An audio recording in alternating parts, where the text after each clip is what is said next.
On today's JMO with Josh and Joe, we have the Masters recap. Congratulations to Scottie Scheffler. The second place is somebody you wouldn't think. We reordered the top three. Talk a little bit about that. Maybe have some we have some budding stars. We think Scottie Scheffler is going to be around for a while. Mm-hmm. Go through that. Then we get to OTDISH on this date in sports history. Got a couple of good ones, some weird ones, but it's got some couple of good ones. Then we go make our way into the NBA. The playoffs are here. Talk about the 4 play-in games, and then we give our predictions for the series that are set right now. There's 4 series that are set. I'm actually really excited for most of them. Yep. Most of them. There's one in particular I'm not very excited about. But yeah, then we get on. There's a couple other extensions and hires in the NBA that we talk about. Blake Griffin retires. Then we move on to we have some NFL news. A little bit of NFL news, some deaths, some almost deaths. That's pretty much all that's been going on in the NFL right now. NFL's got to step. I can't wait for next week. Next week for our draft preview. But yeah. Yep. Let's rock and roll.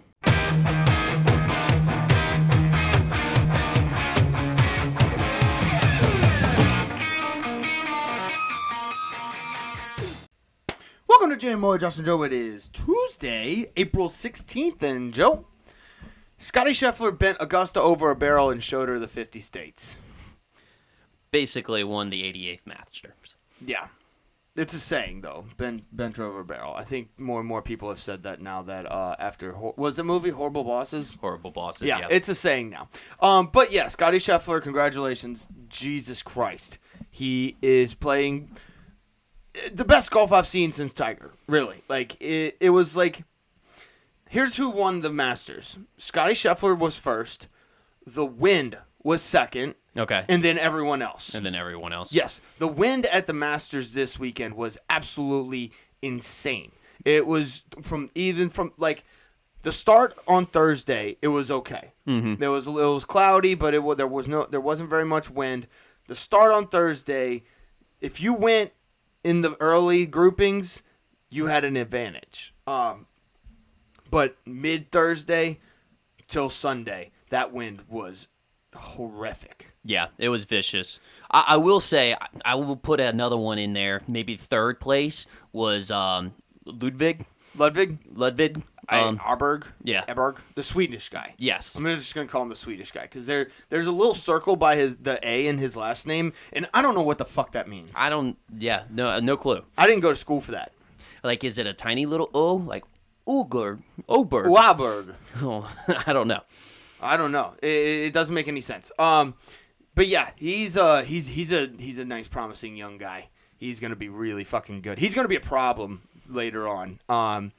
But yeah, we had the Masters. It was a little bit of a letdown on Sunday. I'm not gonna lie, man. It was a 4-way tie to begin at the top, and like Morikawa started off well, Max Homa started off well, Scottie Scheffler was doing his thing. Like we had like a build up, and then it seemed like everyone except for Scottie just plummeted at the same time. Just kind of fell off. They fell off. Like what?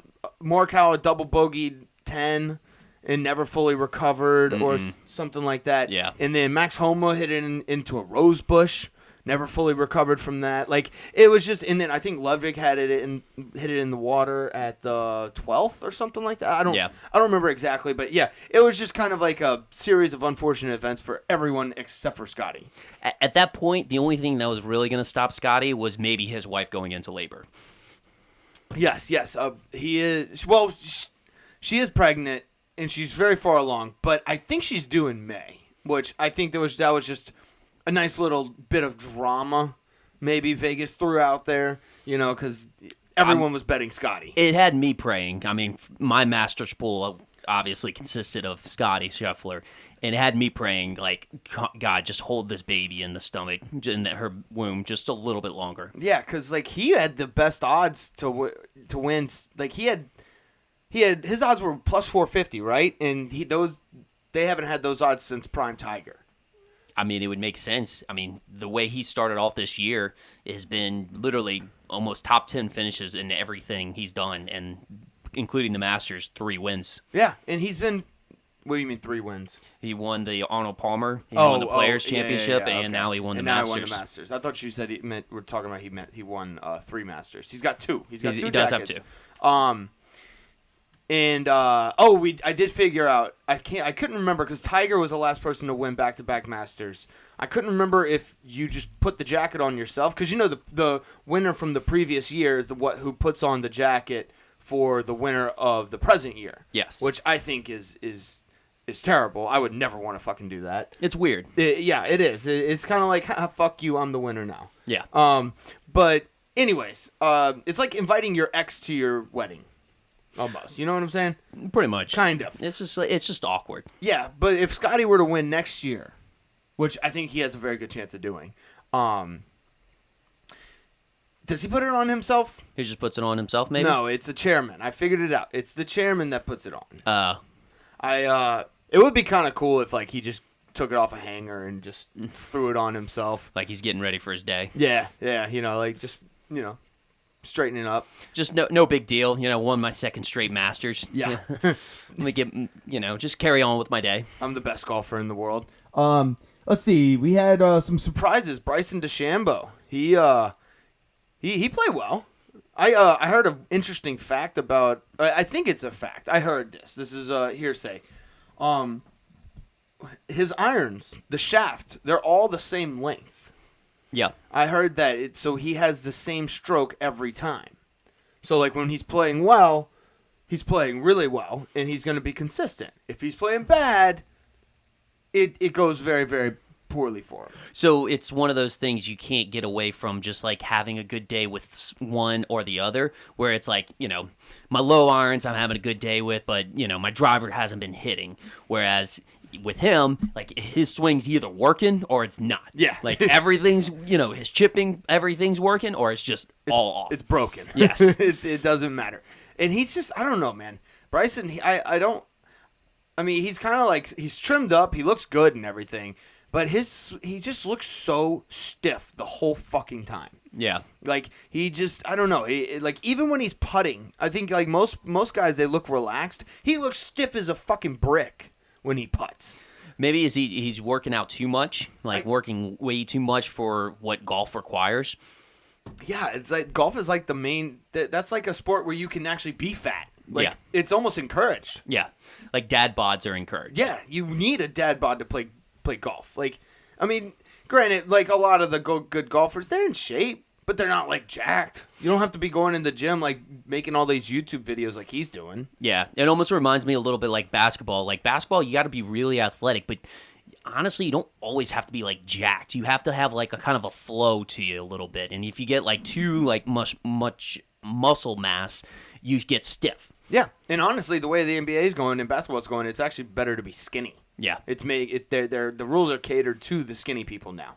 But yeah, let's see. It was a good Masters. I think it was a really good Masters. It was fun in the sense that the wind threw an element of difficulty that we hadn't seen in a while. I was listening to a couple of shows afterwards from people like Scott Van Pelt and a couple of other guys who go to the Masters every year. They said that they hadn't seen wind like that in 20 plus years. Wow. Like it was some serious freaking wind, and Scottie basically played like there was no wind.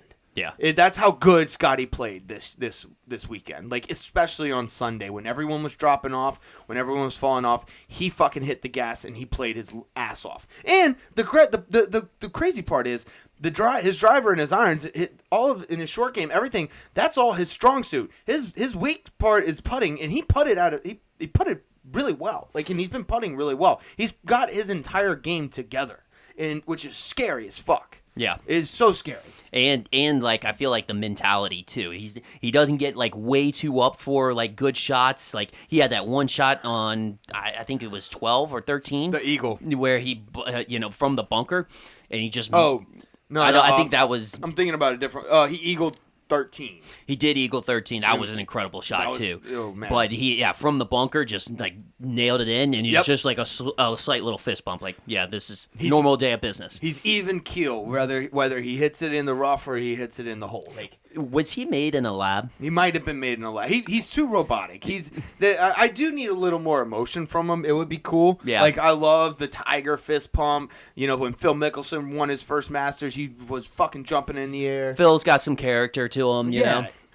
He's boring. He is. I mean, his golf game is incredible. It's that's fun to watch. Yeah, that's true. I would like a little more emotion. Yeah, it just seems he really does seem like he's made out of a lab. Very robotic. Yeah, that's about all I got for this. It was a good Masters. It was fun. I unfortunately, my Masters pool I did with all of our friends. I was out after day one. After Thursday. Day one. Yeah, it was not good. I went with John Rahm instead of Scottie Scheffler for tier 1. Not good. Matsuyama, not good. No. Yeah, I didn't do Russell Henley. Chris Carr. It was not good. Sergio Garcia missed the cut. I didn't do very well. Yeah, I was holding by a thread with Scotty, but yeah, Scotty was saving you. I had a couple of other ones. Cameron Young kind of held it together. Patrick Reed was like in the middle, and then Chris Kirk actually kind of sputtered up and down a little bit. So I was able to save myself. Got a 5th place. There you go. Got a 5th place out of it. But yeah, no, I mean it was a good Masters. Like I said, maybe would have wanted to see a little bit of excitement at the end, but Scotty just kind of ran with it. Yeah, I wanted drama at the end. Yeah. We should have just not counted Scotty. Yeah, we probably should have. Just not counted him. Just whatever, dude. Like, we know you're going to win this. Or, honestly, they should have been behind the scenes. They should have just induced his wife, into labor. Yeah, that's true. And then he could just be like, oh, yeah, I'm leaving because of that. And then we got ourselves a match. Yep. That's what we should have done. Okay, we'll know that for next time. Yeah. You got anything else on the Masters? Yeah. So the Grand Slam keeps eluding Rory. Yeah, no, he's not going to get it. He's not going to get it? No, he's done. He hasn't won a Masters, he hasn't won a major in 9+ years. Yeah, since 2014. He's done. Unfortunate, because I like Rory. I like Rory a lot. I like his game. Anybody who can drive 320+ every fucking time, I'm here for. Yeah. I love it. Long drives are my thing. I like long drives, and I like the short game. Like, if you, from 100 yards in, if you can just basically pinpoint where you want the ball to go and you put it there, so much respect. And the driver. Yeah. A good drive game it's flashy. Yep. It's flashy. It's like the 3-pointer for the pros. I think now it's more like Steph Curry range. That's flashy. Well, that's what I'm saying. Like, the 3-pointer is like the equivalent like of a driver. Like, we want to see those long range shots that are awesome.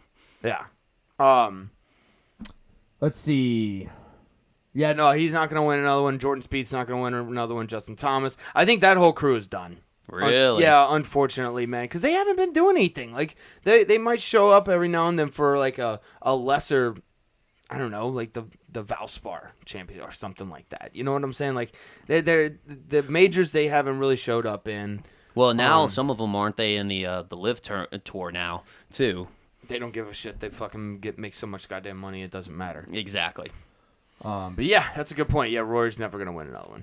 Yeah. Last couple tidbits I had to have on this one. 5 years since Tiger's 2019 Masters. They got to highlight that a little bit. That was fun to watch or relive. And he has the record for most cuts made in a row at the Masters, 24. Yes. And then the Vern Lundquist had his retirement announcement for from the Masters. He already retired from football, from college football, but now he retired from the Masters after doing it for 40 plus years. Yeah, that's insane. Yeah, but it gave us a nice, cool little tree meme whenever Tiger Woods went and shook his hand.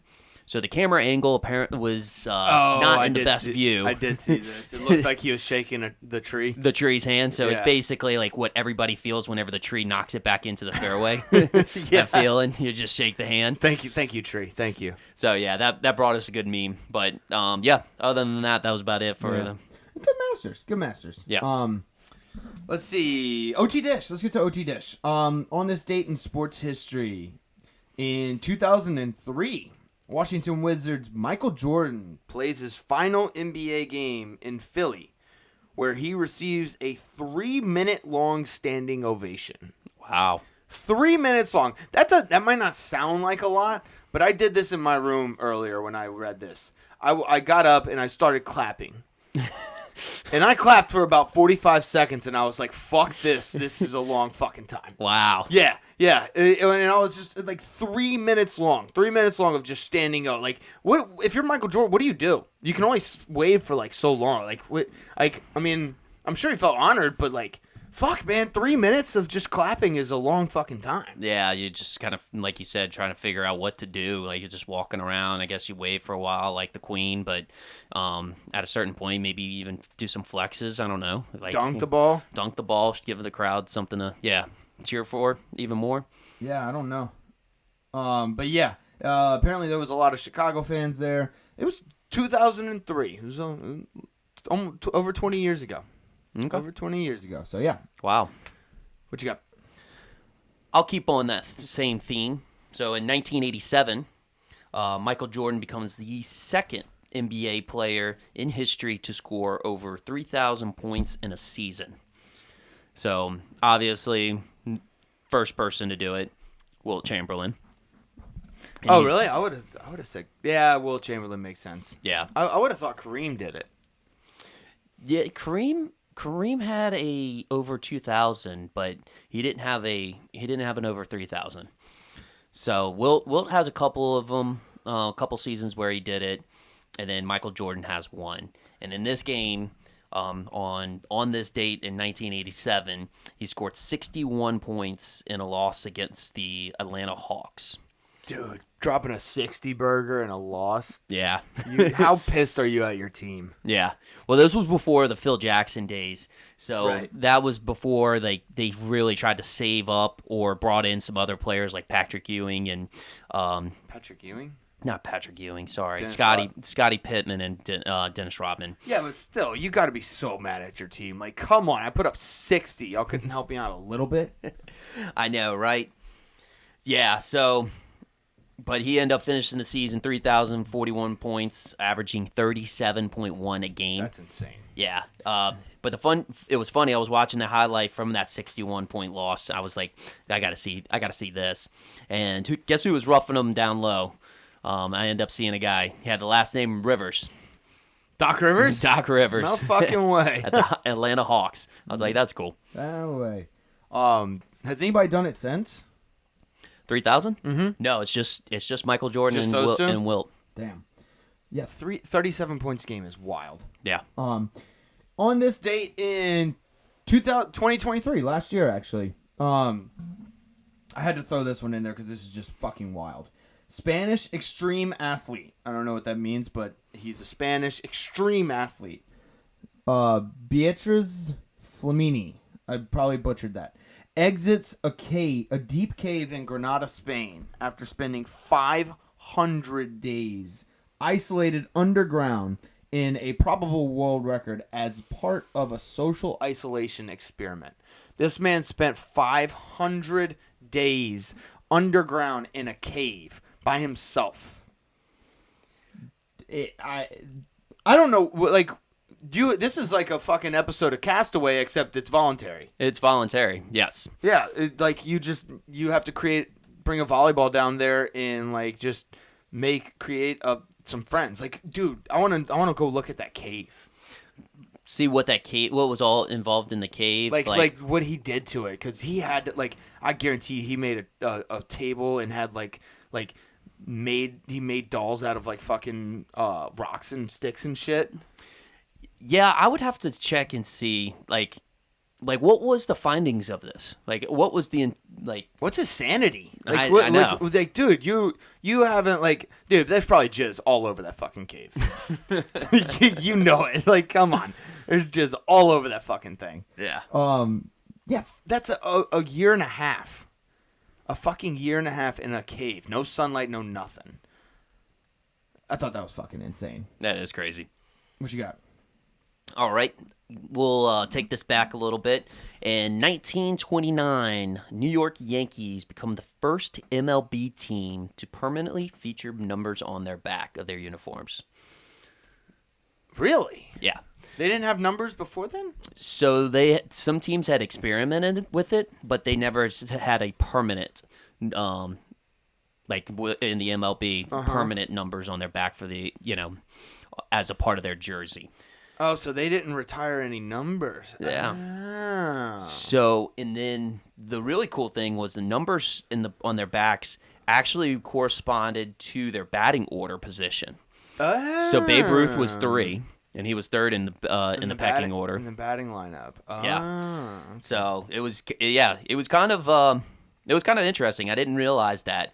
And then another fun fact, I took a little deep dive further. So in the 1960s, teams started putting their names on the back as well. And the Yankees refused to do so. They still don't have it to this day. Right, yeah, they're the only team that doesn't have the names on the back. Yeah. But it's crazy to think about because that becomes your identity as far as your number. Exactly, like when you think of Derek Jeter, like number 2 has to fucking come up. Like, yeah. Hell, Tom Brady has it in his fucking company. Like, that's his brand, TB12. TB12. Like, it really that is kind of crazy how the number has become like that part of their identity. I mean, think about Jackie Robinson. Yep, that's true. They came out with the movie literally called 42. 42. And fun fact, that Jackie Robinson Day was April 15th. So that was yesterday. Yeah, happy Jackie Robinson Day. Yep. Yeah, that's a good one. You got anything else? That's it. All right, let's get to the NBA. Let's get to the fucking NBA. Everything is set. Well, not everything. Play-in games are set. A couple of the playoff series are set. I'm a little nervous, Joe. I'm a little nervous, man, because here's the thing. I want to lose to the Lakers tonight. And the game is going on as we're recording. I think it was halftime. They were up by 10. I believe it is still that. I can take a look. Oh, no, they started okay, cool. Yeah. They started the third quarter. It's mid-third quarter. Lakers 66, Pelicans 53. We just don't match up with the Lakers very well. No. It's bad. And honestly, this is not... I kind of wanted to lose today. As weird as that sounds, I kind of wanted to lose today because I firmly believe that we can beat either Golden State or Sacramento. We showed it. We showed we could beat Golden State the other day. And we match up really well against Sacramento. So I'm not worried about that.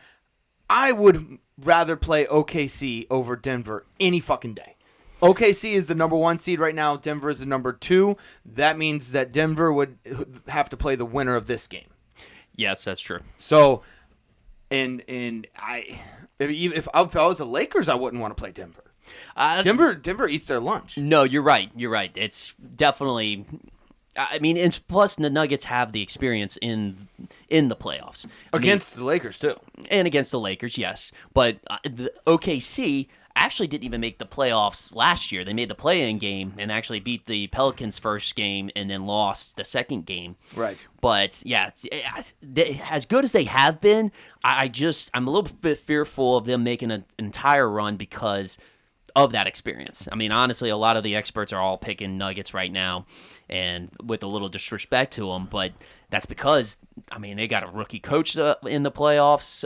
They've got a lot of guys that haven't been into the playoff field. Mark Dangalt's a great coach. He was named Coach of the Year. Yeah, I think if anything, if they can kind of keep this core and everybody together, this playoffs will set themselves up for a playoff run next year. I agree. I couldn't agree with you more. I don't think they may make a run this year. I don't think they're going to win. They might not even go to the conference finals. But yes, this is a jumping off point for them. Yes. Again, back to the Pelicans.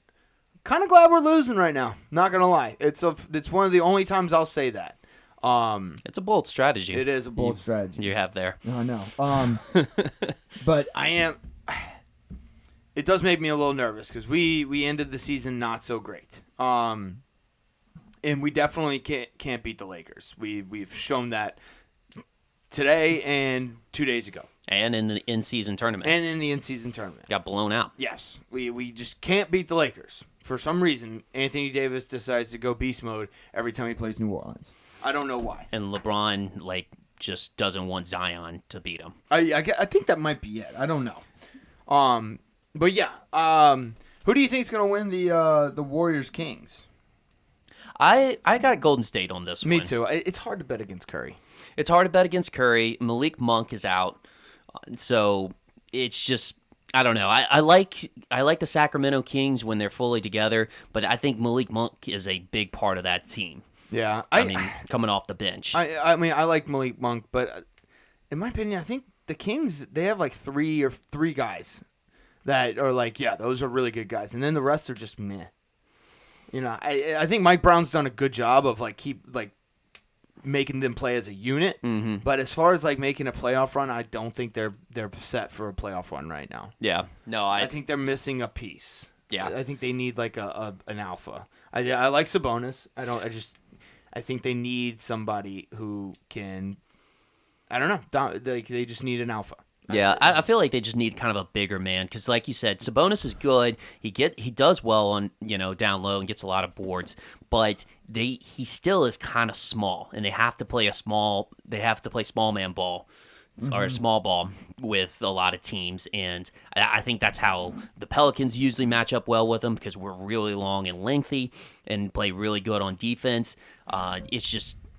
I don't know. I think they just are automatically at a disadvantage when they start. Right. Let's see. Let's go to the East.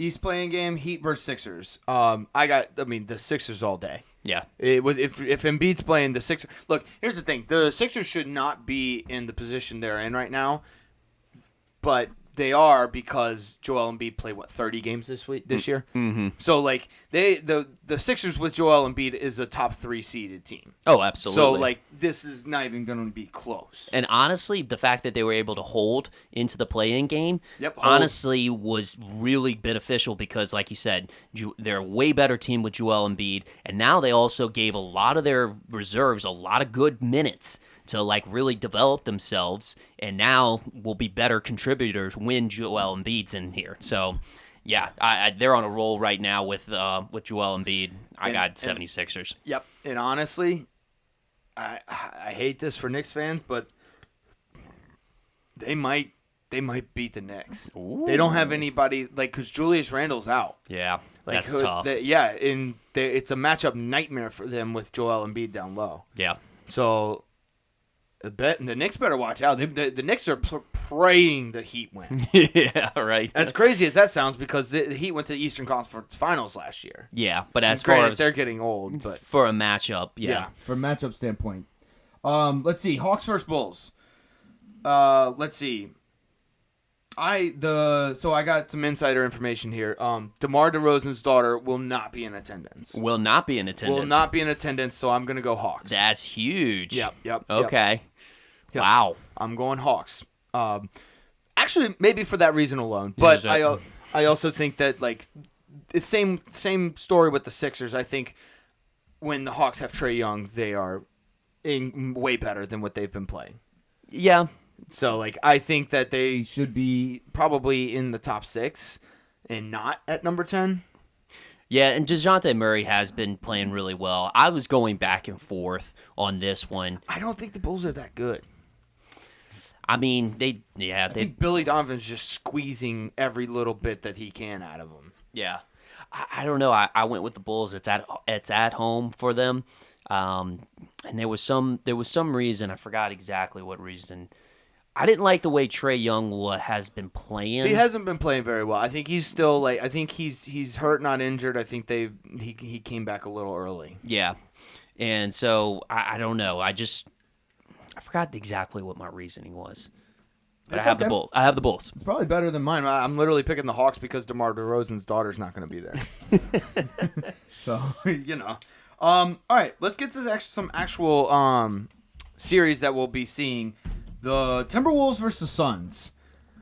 The fact that Karl Anthony Towns is back, which I didn't know until obviously he came back the other week.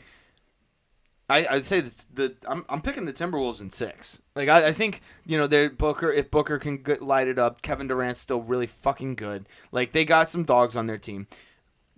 I think they can hold it with them, but I think the Wolves are going to beat them in 6. Yeah. No, Phoenix has been kind of disappointing, but at the same time, they're soft. They are soft. But at the same time, we kind of said this at the beginning of the year. They're really not versatile with those, even though there are 3 superstars with them, in Bradley Beal, Booker, and Kevin Durant. They're all the same players. They're like spot-up shooters. And I just feel like you lack a lot of versatility on what you're able to do in that regards. And I think it's shown this year. And the Timberwolves has been great. Like you said, Karl Anthony Towns is coming back. I honestly have them in 5. Really? Okay. Yeah. Dude, Frank Vogel's done what he can. I don't really know what else you can do in that situation. I think Chris Finch is a really good coach too. He's been getting the most out of that team, especially with Anthony Edwards just like basically coming out of nowhere, having close to an MVP type of season. Oh, yeah. Like, he's just been unreal. Let's see, Clippers versus Dallas. I don't think this is going to be much of a fucking series at all. I think Dallas in 5, right? Dallas in 5? That's what I'm saying. Yeah, I actually had Dallas in 6, but okay. But I think it's going to still be a good series. I mean, because Kawhi is game time decision right now, so like he probably will be a little bit sluggish coming back. But I mean, the Clippers still are shown they're a talented team. They've slacked off a little bit, which is why I think Dallas is really in their groove, whereas Clippers is kind of rebuttaling, kind of recatching themselves. So I think it will still be a competitive series. It's kind of one of my favorite series this in the playoffs for the first round. But I got Mavs in 6. Yeah, but yeah. I look at their roster. And like, if you just take a gander with James Harden, Russell Westbrook, Paul George, that doesn't scream good playoffs to me. that screams like I want to go to Cancun, so I'm gonna lose in the playoffs. But they had spurts in the season where they were really, really good. And those players always do. And that's why people buy into it every single fucking year. They're the same James Harden, Westbrook, Paul George that you're used to seeing. It's okay. They're not going to do well in the playoffs. They are getting older, but I mean, I still have the Mavs winning. It's just maybe a little bit of a competitive series than you've got them. I hope, like, all right, I root for every series to go to 7 games except for New Orleans. I want New Orleans to win in 4. Every single time. Okay. That's what I root for every single time. Yeah. But I have to be realistic sometimes. Let's see. We have the Bucks versus the Pacers. This one's interesting. This was interesting because we don't know exactly when Giannis is coming back. Nope. He's definitely going to be out for they say the beginning of the series. Mm-hmm. Now, I don't know if he's out for the first minute of the first quarter or he's out for the first 2 games. I'm assuming he's probably going to be out game 1. Probably, depending on how that game goes, will be out for game 2. I like the Pacers to win in 6. I've got the Pacers to win in 7. Nice. I think this sounds a lot like last year when the Bucks were the number 1 seed and they were playing Miami. Yep. And Giannis was out for the first couple of games, and you remember they kept holding him. Yep, they kept holding him out, and they were like, all right, when are they going to put Giannis back in? Like obviously he's, the Bucks are having some issues with Miami. I know Miami wasn't a strong seed. Obviously they were 8th seed, and they just kept I think they held him out for 4 games. Yeah, first 4 games. I think it was something like that. Yeah, but I feel like we're going to see some deja vu. Yeah, it's like, and then I don't know what like the Damian Lillard project has not worked out. No, let's put it this way: you should have just stuck with Drew Holiday. Just kept Drew Holiday, left Damian Lillard wherever the fuck he was, and kept going with what you had. Because the Bucks look broken. They do. Like Giannis has willed them to their record they have this year. So yeah, without him, dude, I'm going Pacers in 6, bro. I really, really think that because the Pacers got some guys. I'm a big Rick Carlisle fan. I think he's a really good coach. He won a lot with Dallas. Yeah, I don't like Doc Rivers. And like this Bucks team, the only person I like on this team is Bobby Portis. That's it. Yeah. That is it. So yeah, I got Pacers in 6. Pacers in 7. Nice. All right. Cavs versus Magic. Last one. This right here for me, I think probably be the best series of the first round. I think so too. I'm excited about this one. I'm The really 4 or 5 pumped. 4 or 5 matchups are really good this year. Yep. I have the Magic in 7, just because like Jamal Mosley has these guys playing really, really well. Benchero is playing out of his mind right now. And it just feels like the Cavs are kind of up and down. The Cavs are really good. Don't get me wrong. The Cavs are very fucking good. Spider, awesome. They got Evan Mobley, awesome. Like these guys, they have guys, and JB Bickerstaff is coaching really well. I just think the Magic are on a freaking tear right now. Like they're just on a mission, and I think they're gonna do much better this playoffs than people may have maybe thought at the beginning of the season, towards middle, and even now. Yeah, no, Magic have been a big surprise of this year in the NBA for sure. They really have been playing well. I just think, like you said, the talent level that you have with Cleveland, I think it's going to make for a great. It's still going to make for a great series. But I got Cleveland in 7. Cleveland in 7. Okay, good. I like that. That's good. Yeah, I'm pumped, dude. The NBA playoffs are here, baby. They're fucking here. I need these Pelicans to fucking lose. As weird as that sounds, man. It's a bold strategy, because I mean, what, you're gonna leave it to the fate of Steph Curry? Well, we'll see, because the Kings are playing at home, so that's true. Not like I don't know their record at home. I do know one thing: New Orleans has lost like the last 5 games at home, and the Lakers have won the last like 5 games away. So I didn't really have much hope to begin with. So I'm just kind of leaning into, we're probably just going to lose. So I don't want to play Denver. That's it.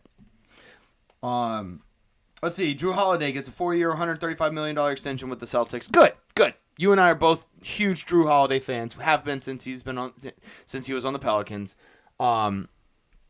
Good. I'm glad. He's a glue guy. He's a great glue guy. I think he's somebody the Celtics are going to utilize, and I think he's good for him. Well, honestly, he really makes each team he goes to better. Yeah, he really does. He overall, a better team. Yeah, he did it with the Bucks. You could see an immediate impact. The immediate impact with the Bucks. He did the same thing with the Pelicans. I mean, he just elevates what the team that they have there up to another status. And you see that with Boston. I mean, Boston was a top-tier team last year, and they're even better this year with Drew Holiday. So, and it's not like he shows it on the stat sheet every single night, but you can tell by the way they play. Yes. Yeah. Great defensive player that can also contribute offensively. 4-year, 135, great deal. Yeah, I'm happy for him.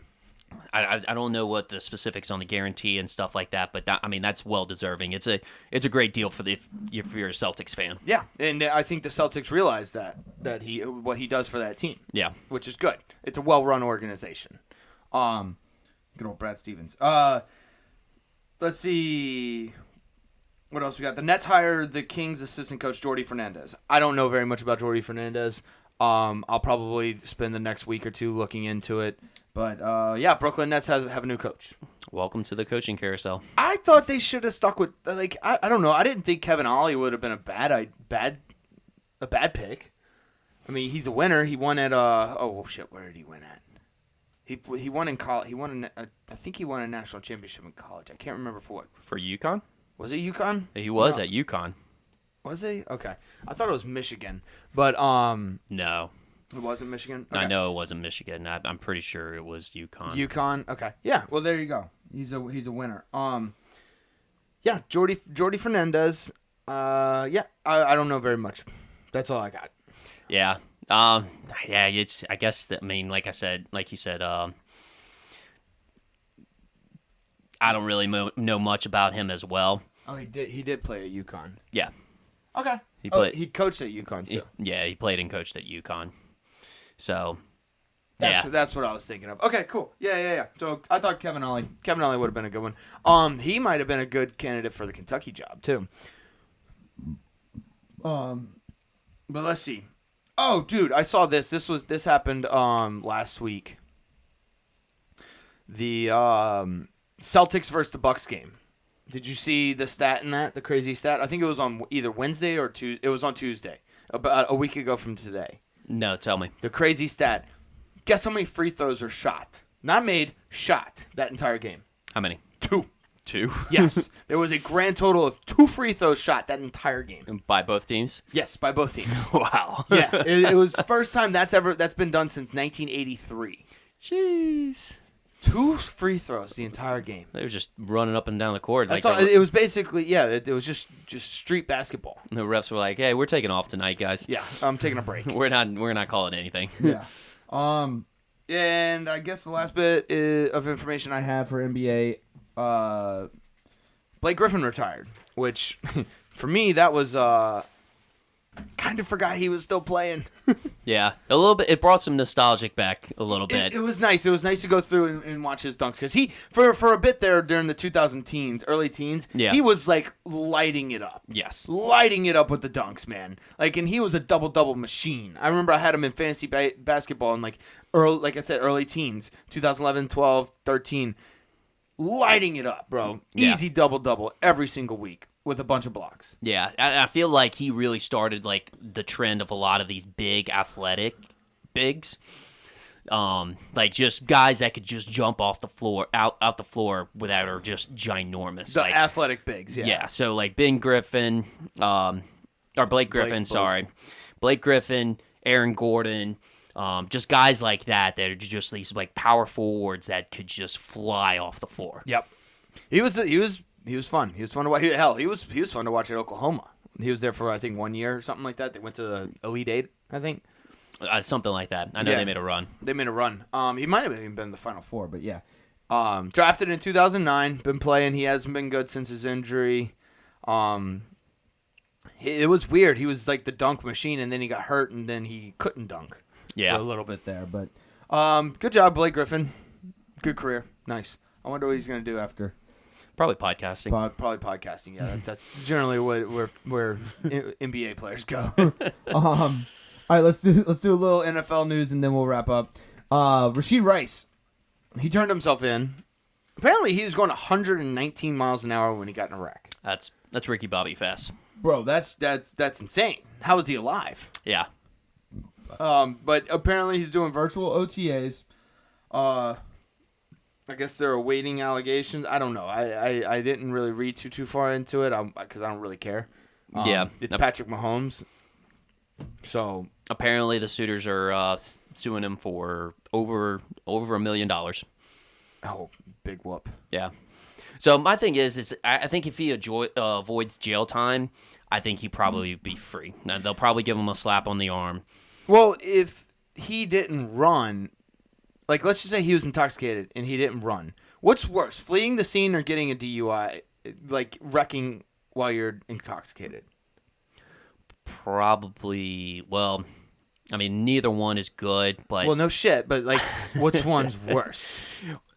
I would have to say probably under the influence. Yeah, the DUI. So I think he made the right move because you at least have incriminating evidence against you, whereas fleeing the scene, you don't have that evidence. Well, no, fleeing the scene is illegal. I mean, I know it's illegal, it's but just which one is more illegal? Yeah, I think you're right. I think if he had if they had caught him and like he was intoxicated and they found out, now it's like, oh yeah, he probably got a concussion and just left. Yeah. So yeah. Last bit I have O.J. Simpson died.